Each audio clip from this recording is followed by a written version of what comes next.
squash your arrears. On what account shouldn't it be paid? It didn't have to be approved by President Mills. It had to be approved by President Kufuor. We have sports. Perspectives from some of world football's most recognizable voices on the outlook of the game post-COVID. We take you back to last night's edition of PM Express, which has the world talking. We definitely want to go back to that. And later in the bulletin,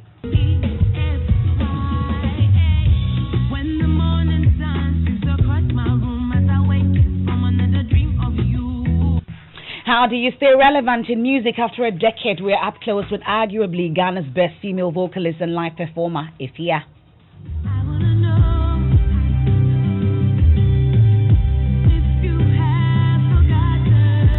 I am a musician. I love to sing. I call my sound high soul because it's a mixture of high life and soul music, which is the basis of my sound. I am the star girl. Anytime I want to laugh, now you. That's all coming up here on the Midday News with me, Emefa Apawu. Please stay for details.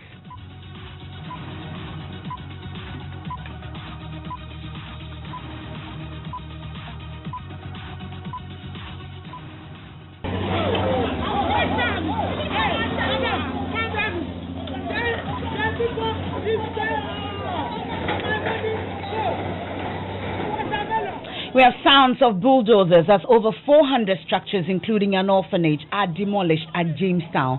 The exercise is to pave way for the construction of a fishing harbour. Affected residents say they weren't given enough notice. Owner of the destroyed orphanage housing about 25 children protested.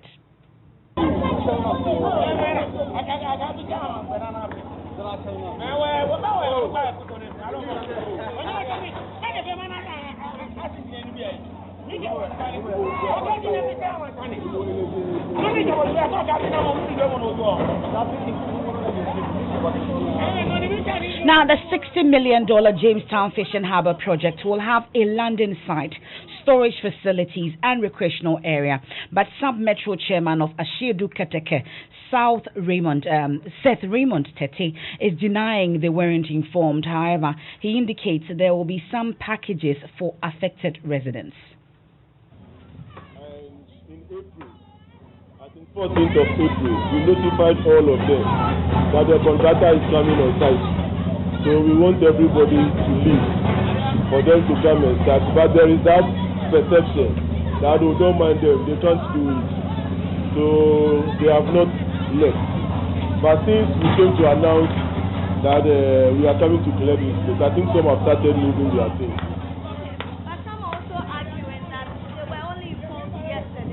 About this demolition exercise? No, I think the only person that we didn't even inform yesterday, I called him on Monday.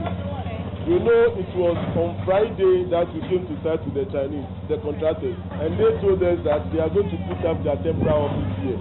So quickly, I have to call the one operating this place and tell him that this is the thing. But apart from him, there is nobody here who can say that we have not informed him or her about this exercise. That's the Asiedu Keteke Sub-Metro Chairman Seth Raymond Tete. Joining us is Mamiesi Nyameche Thompson has been to the area. She's returned and joins me in the studio. So what's the exact scale of the demolitions? Emefa, if you picture Jamestown, where the lighthouse is, right in front of the lighthouse, opposite the sea, there are structures right from that stretch. Expanding to other areas in nearing Bukom, Jamestown, that stretch, all those areas, and then also involved in the demolition are structures including churches, schools, the orphanages, the orphanage inclusive, and other homes that have been destroyed. And when you get there, whilst the demolition was ongoing, you see residents trying to salvage whatever items they already had or the little they could save to help them make a living for themselves. You ask them and they tell you that they weren't informed prior to the demolition, which was done today, and it will be continuing tomorrow. And some of them who spoke to me said that the AMA just only informed them about the the project that will be coming on the Jamestown Fishing Harbour. So for now, you realize that they are in despair. They don't know what to do. They don't know where to sleep. And even some of the children who have been housed at the orphanages have had their items destroyed. They don't have beds to sleep on anymore. And they ask you, so from now, where am I going to go? Where am I going to sleep? So that's the situation there now. But in your interaction with the residents also and then authorities alike, did any issue about compensation for the displaced come up? So I spoke to the Sub-Metro Director, Seth, Seth Tete, yes. Okay. He said there'll be some packages for some of the affected residents. Let's hear him. To give a compensation package, especially those around this area, because we did not think that the project would get to that extent. So yesterday I came to have a meeting with them, and I assured them that we are making arrangements for compensation package for them. But there are others, we have told them to leave long time, and still they are being adamant, they don't want to leave. But why are you giving others when you are not giving others? Those ones aren't there. So as far as we are concerned, there are other places we have cleared already. Okay, And they have come back. Okay. You see. Can you please tell us what is the qualification for compensation under this project? The truth is that we are going to compensate about 400 structures within this place. Okay. Both complete and temporary structures. That's Seth Raymond Tete. He's a sub-metro chairman of Ashiedu Keteke there. But still on demolitions, residents of the Bono region community of Bongase are protesting demolitions of their homes by the Buipa Authority. Joining it is learning that a team of armed security personnel supervised the exercise. The residents claim the authority set their homes on fire, burning almost everything, including money and books. Precious Semevo has more from Bongase.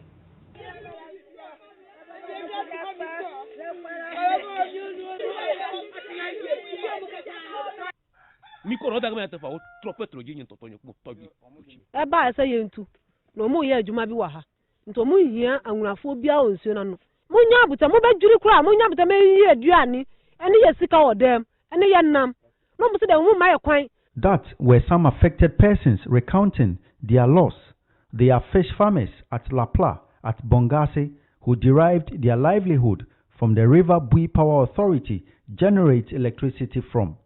But on Monday morning, they helplessly watched about 12 shelters built within a cashew plantation near the bank of the river destroyed with a bulldozer, their personal belongings and thousands of Ghana cedis set on fire, rendering the over 100 people, including women and children, homeless.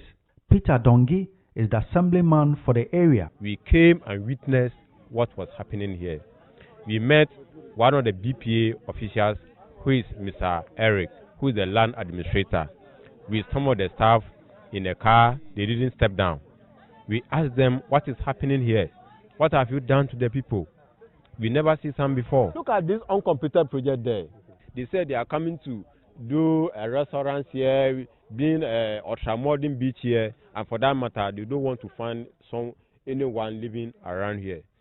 And we said, fine, maybe you are coming to develop here, per your plan or your development plan. If that being the case, point to us where exactly you are relocating these people, and they will never move again. Banda DCE, Mary Coney, at a meeting with the community said she has no idea about the exercise. Exercise here, I see Nadia.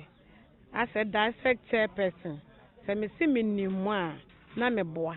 And to say I'm a be who near see. Afei ene yebepe ahwe bebia efribae. Some residents of Bongase affected by the demolition being undertaken by the Buipa Authority. Precious Semevo put together that report. We've contacted management of the Buipa Authority. We're told that they're currently locked up in the meeting. They'll give us an appropriate response subsequently. You're still listening to the Midday News. You're on Joy 99.7 FM. Now, the Minister for Parliamentary Affairs, Osei Mensah-Bonsu, has dismissed claims by the Auditor General, Daniel Domelevo, that some former MPs and members of the executive who served between 2004 and 2008 are not eligible for the payment of 29 million Ghana cedis ex gratia in arrears. Here's a brief background to the story.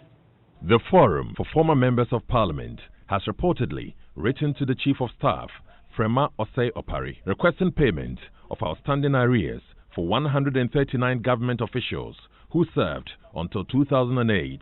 They are said to have been paid about 70% of their ex-gratia by the Mills administration, which took over in 2009, leaving 30% of the amount in arrears. This list includes Oseche Mensah-Bonsu, current Chief of Staff herself, Frema Osei-Opare, Albert Kandapa, John Ajekumukofo, Joe Gate, Cecilia Dapa, Kweku Ajiman Menu, Pakwesi Indum, Alan Chermantin, among others. The Chief of Staff reportedly wrote to the Auditor General, Daniel Domlevo, for verification of the request, which was based on the Chinri Hesse Committee report. But Mr. Domlevo, in response, said the former government officials were not entitled to the said payment and urged the Chief of Staff to ignore the request. Now, speaking to the media in Parliament, Oseche Mensah-Bonsu disagreed with the Auditor General. He's been explaining the genesis of the issue. President Mills' administration is on record to have said that the Chinri Hesse Committee, that report was never approved by Parliament. And so they were not going to pay the recommendation made by the containing the report, which recommendation had been accepted by President Kufuor in respect of the members of Parliament. Eventually, though, they paid some amount. I think in the region of about 70% or so of what was required to be paid. And they said we're going to investigate and pay the remaining later. The remaining amount never got paid, which is what colleagues of that Parliament, and it has to do with the 2004-2008 Parliament. The Auditor General argues that it shouldn't be paid. Do you agree? It's his opinion on what account shouldn't be paid. It didn't have to be approved by President Mills. It had to be approved by President Kufuor, who did it. Unfortunately,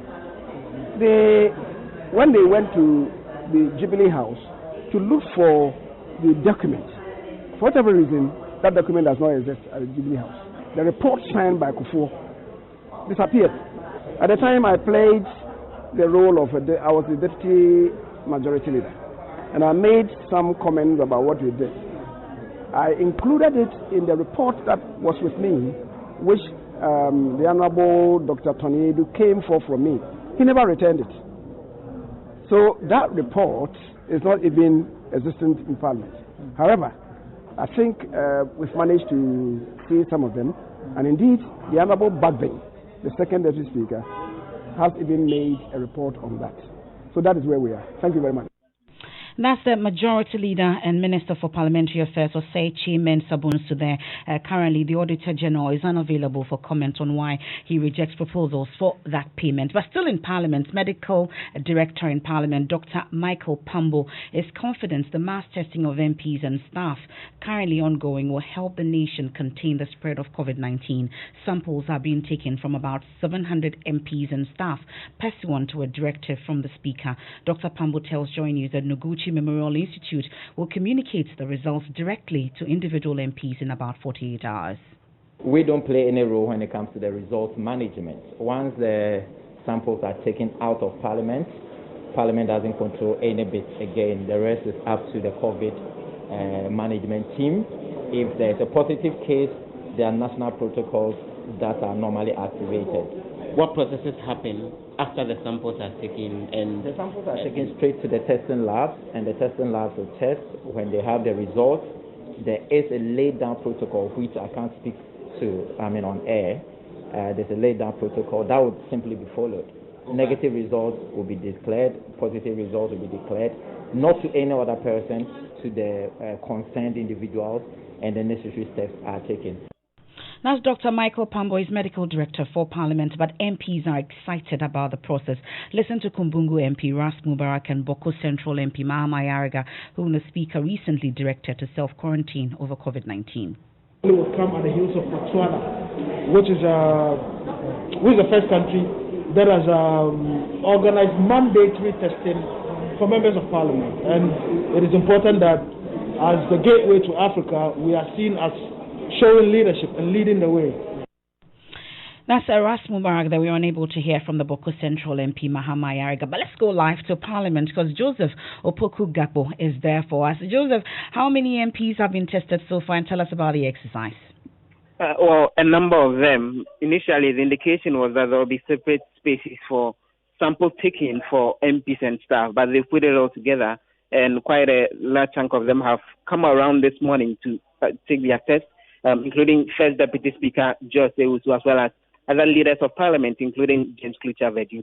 Dr. Bernard Okoboy, who is the MP for Lejokuku, and as well is the Deputy Health Minister, also took his test, and he says there will be the rolling out of the efforts to get more other professional groups, including tractor drivers, to undertake this particular test. We can go out there and do it for, let's say, all tractor drivers in Accra or tractor drivers at Tema Station, so that you can say that amongst the commercial drivers, the risk is at this level. It's a way to monitor the level of the virus in the population and to tell whether largely we are safe or we have to take some extra measures. That's the Deputy Health Minister, Dr. Bernard Okoboy. Now, some police commanders in the Greater Accra region say they are no longer detaining persons who have committed minor offences as a result of the coronavirus pandemic. Now, this came to light during a Zoom live on COVID-19 disinfection exercise. Here is Mamprobi Police Commander Chief Superintendent Cephas Arthur talking about how they've managed to reduce overcrowding in cells. In our cells, we ensure that cases like that are not serious cases, are not detained. Promptly they are worked on. We also ensure that we talk to our personnel for them to observe the protocols of the distance,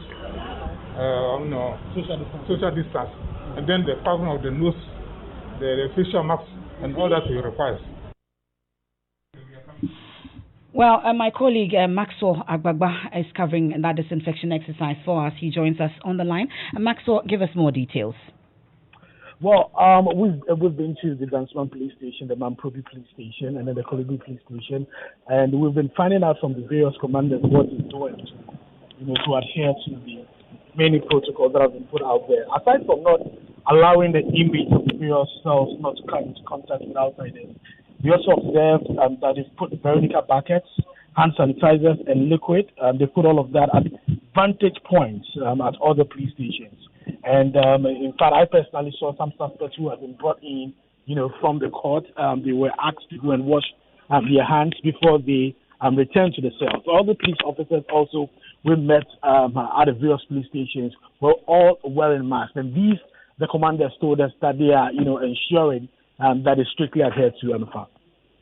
My colleague Maxwell Agbagba, after that disinfection, is a good time to take a quick break here on the Midday News. When we return, how do you stay relevant in music after a decade? We're up close with arguably Ghana's best female vocalist and live performer, Efia.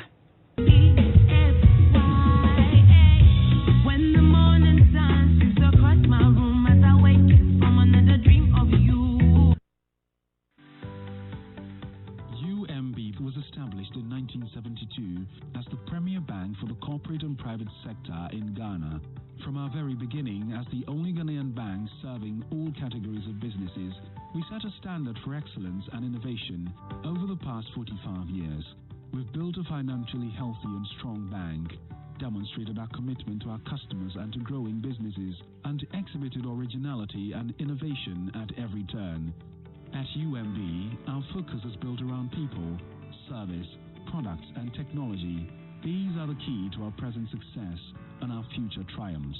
At UMB, we're poised to make a difference not only with our customers, but also in the banking industry. We invite you to share in our future. Our future starts now with you.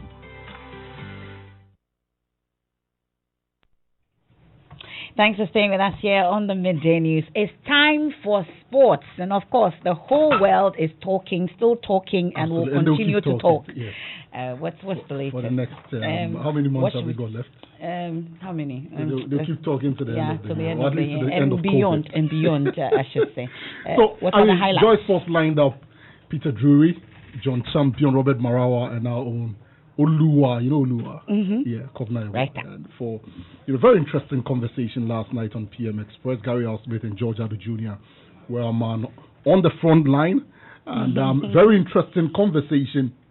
And these men share their thoughts on the game, which has been greatly affected by COVID-19. And we've put together this wrap in case you were not able to catch a glimpse of all the action, so that I get an idea of what went down yesterday on PM Express. The back of the net. Olua! It's Shabalala! Goal! Bafana!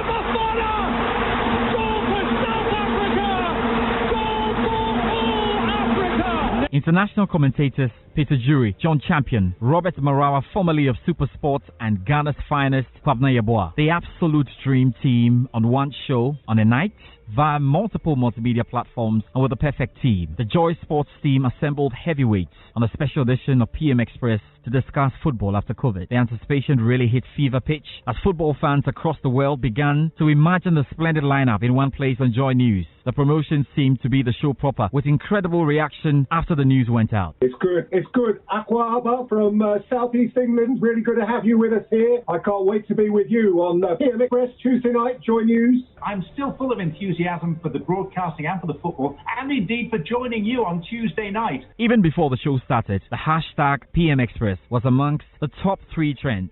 And there was no surprise the show was top trend several hours after. International commentators Peter Jury and John Champion fed in nicely with the COVID situation in the United States and the United Kingdom. If English football is going to resume, it's probably going to have to resume within that context, as in fact German football has. The thought process there is that they can do that. That then gets them to mid-August. The games would take place over a 5-week period. And then they hope that things would have eased sufficiently across the United States and they could have the rest of their regular season. South African broadcaster Robert Marawa and president of the Sports Writers Association of Ghana, Kwabena Yeboah, did throw light on the situation in Africa and Ghana. A decision needs to be made, and one has got to say to CAF, again, decisions have to be made on time. Don't leave it until too late. If you want to play the league behind closed doors, and there's no way that the FA on its own can start the league without direct intervention from the central government, I do not think that in the wake of this spike, the government will be determined to allow us to start our league. And there was fun too, of course. No leaving out Kwabena Yeboah's trademark goal chant and Robert Marawa's signature sign-off. Holua is something that I developed, which only suggests that something is spectacular, a goal is spectacular, or something quite exciting. The original word is an English word, which is spelled H-O-L-O-A. I added a wunderbar. When you say Shelele, in Zulu it means you'll be back. And as I'm taking this break away from you, Gary, I'm just going to be saying, we'll be back. Say, Shelele. John Champion and Peter Jury spent time talking about a few tricks in the commentary field and did answer tons of questions from fans who were glued to their seats from start to finish. Even before the show will end, social media adjudged Football After COVID the sports show of the year. But there's more to come from the Joy Sports team. Interesting perspectives from Take me back to yesterday. Definitely, and I'm sure. But the full show is on Facebook, YouTube. You can catch it. You didn't miss anything at all. Online platforms, and so you can catch all the action. That's your sports. Shelele, Hans Mensa Ando. Now, police in the Ashanti region have arrested 11 people in connection with the alleged killing of 3 people in the town of Manso Datano. Armed men are said to have shot sporadically at residents after blocking the main road leading to the town. My colleague Oheming Teria spoke to the Ashanti Regional Crime Officer, ACP Felix Kwesi Cosmos. So far, we have managed the scene. We've interviewed possible witnesses. So far, also come to the mortuary, come and see those who lost their lives. We've also talked to one survivor who has given account of how the whole incident happened. It's now that we are going to sit down to analyze the pieces of evidence that we collected so that we can see the way forward. Anybody been arrested in connection with yesterday's robbery? Yeah, so far we have picked some suspects, about 11 of them. We are going to screen them and then we take it from there. Staying a while longer in the Ashanti region after weeks of pain inflicted on him by his own father for bedwetting, 3-year-old Junior is now out of hospital. The little boy whose ordeal sparked public outrage underwent treatment at the Menchia Government Hospital for 3 weeks for severe wounds. Love FM's Erastus Asaridonko spent some time with him just before his discharge and filed this report. Junior now manages at least to limp on one leg.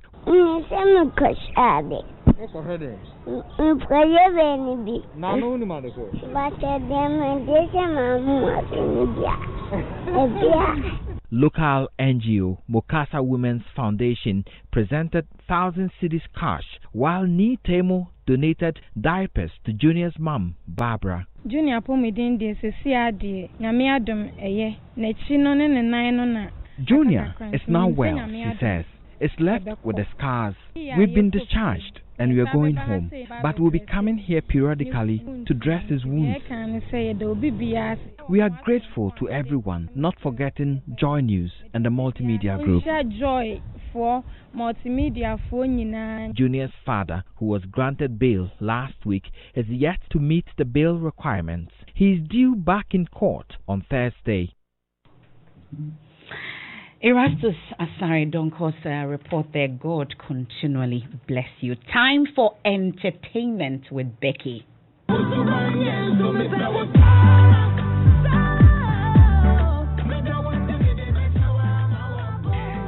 Now, the unmistakable voice of Ghana's best female vocalist, multiple award-winning singer and songwriter, Efia born Jane Awindo.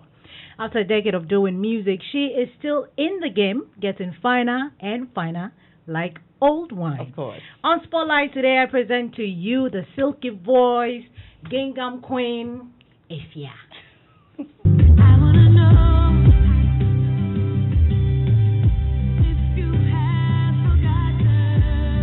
Hi, my name is Efia. I am a musician. I love to sing. I call my sound high soul because it's a mixture of high life and soul music, which is the basis of my sound. I am the star girl. Talk of a versatile artist.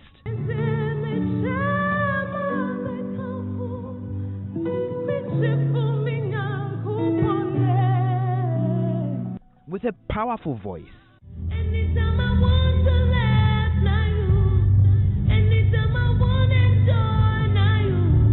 Great songwriting abilities. Think Efia.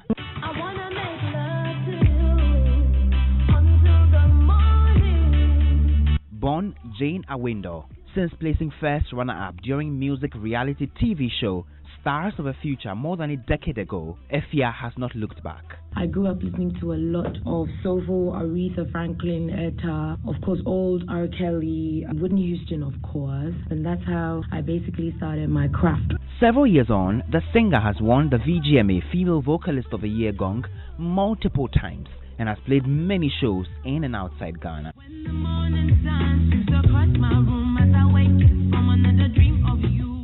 And oh, she is described as the queen of live performances. Wonder why?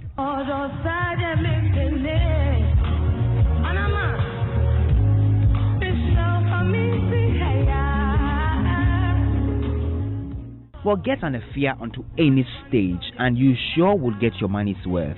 In 2016, Nigerian musician Wizkid signed Efia, Mr. Easy, and R2Bs onto his record label. The end is about spreading my music as far as I can, not just here in Ghana, but to take the music worldwide so that we can push the message that we are pushing.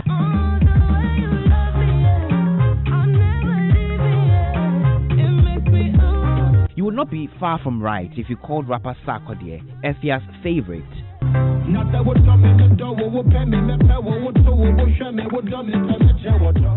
The two have collaborated on many hits.